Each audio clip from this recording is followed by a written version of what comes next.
Hello! I'm so sorry. We don't have to do it simultaneously. We don't? No. Oh, okay. Hello! Hello!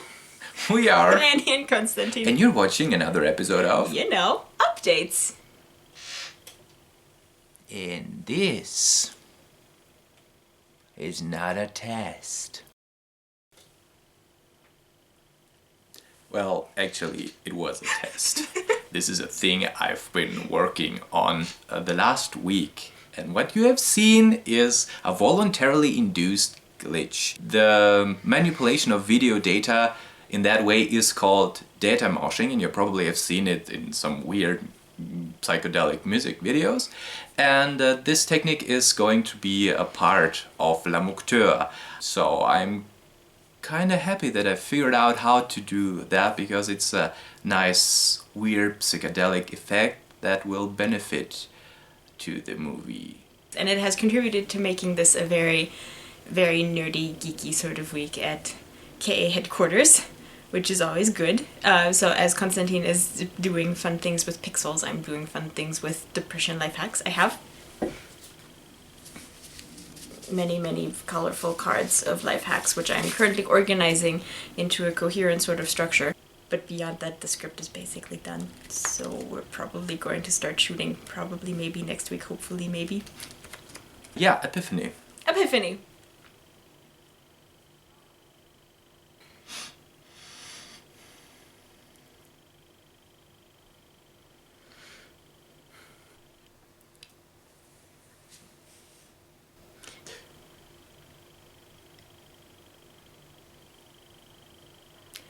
I think what I'm kind of relearning this week is that there are different levels of stress, and there is a productive level of stress at which you perform the best, which is called eustress, to, make use of my extensive education in things. And I was always very good at being just over that level and doing just a little more than I should be doing back in college. And then there were a few years in here where I didn't do enough because I couldn't, for several reasons. But I think I'm just now getting back up to that level. And right now I'm in this weird in-betweeny place where I feel like if I do more things, I'm probably going to be less productive because I'm going to have less time for things.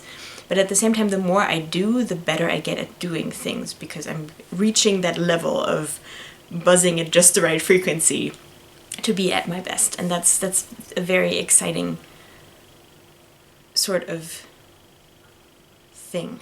On a more general scale, we have watched an amazing movie which is called Whiplash.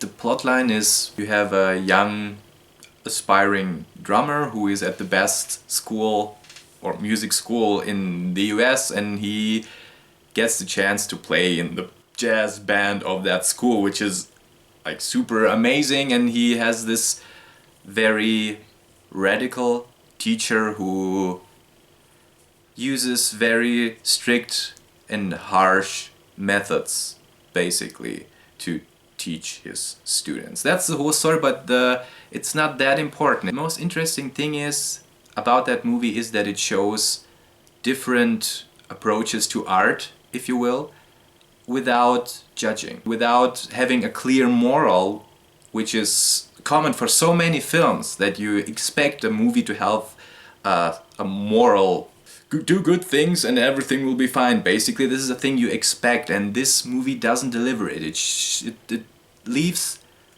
the answer up to you, and I think that's a very good thing that Annie came up with. The idea that art isn't about delivering answers, but about asking questions. You watch Whiplash, and afterwards you're like, I don't know, man. Like, you don't know who is the good guy and the bad guy and what is right and what is wrong. But you're left with a bunch of questions, and you're stuck with them, and you have to ponder them, and you have to think about them, and they remain in your brain if you want to or not. And that, I think, is where art leads progress. I think that is the magic of art, and where art actually makes the world a better place, because it leaves us with the questions that we need to be asking ourselves to figure out what we believe right now and in this moment, and to reassess what we believe, and to question our own assumptions, and to question our own behavior, and to be engaged, inquisitive people and not just people who sit back and let art happen at them. It's one of those moments where you feel very justified as a person making art and also very terrified because you're looking at everything you've ever made and you're like, I don't know if I'm asking questions. I think I'm just telling you things that I believe.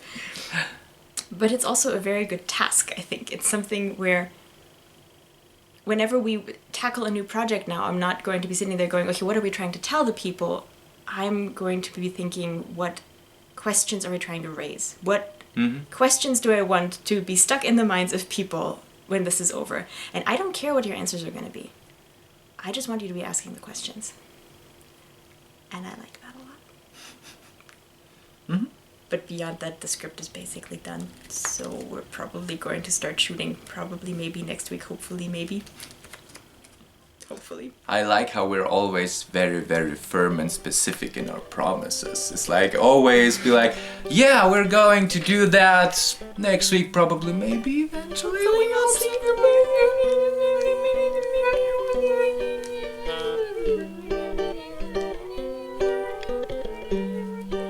Latest is the week after that. So something like that, yeah. We're realistic. Make promises we know we can't keep. But we do make them softly. We make promises so weak that we know that we can keep them. It's true. Weak promises we can keep. What? That's the KA promise, friends.